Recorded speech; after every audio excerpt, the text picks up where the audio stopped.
Questa mattina ho fatto una bellissima cosa. Sono riuscita a incontrare una mia cara amica che non vedevo da molto tempo. Ci siamo rincorse per mesi, mandandoci messaggi, cercando di trovare un momento che andasse bene a tutte e due. E poi stamattina, finalmente, alle 9:30, ci siamo incontrate nel parco vicino a casa.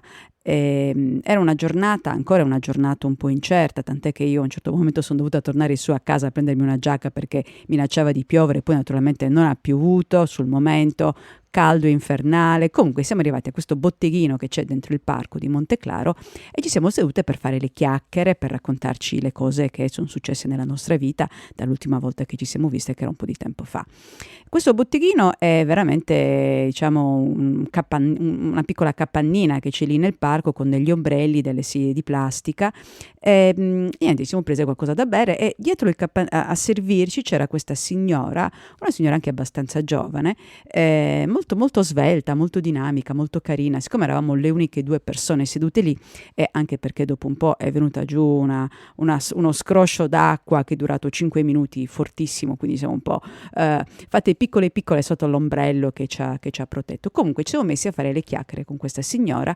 Poi quando è stato il momento, dopo un paio d'ore di bellissime chiacchiere, di andare via, ci siamo avvicinate per pagare e questa signora, niente, non lo so, ha condiviso con noi alcuni pensieri. Uno di questi è che aveva lo smalto nelle unghie, lo smalto giallo, che da lontano era anche molto bello. Poi ci ha detto: ah, guardate, è messo tutto male lo smalto, me l'ha messo mia figlia, e ci ha raccontato di questo bellissimo rapporto che ha con la figlia di 10 anni, che si fanno le coccole a vicenda, si truccano, fanno queste cose qua.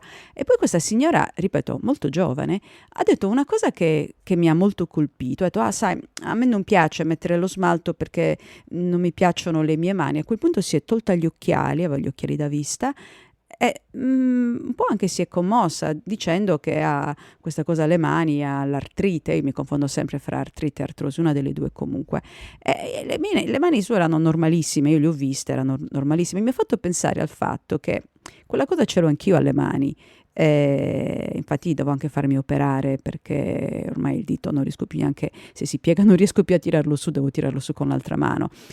Però non l'ho mai vissuta in modo così da imbarazzo, che mi imbarazzo delle mani, che è quello che è.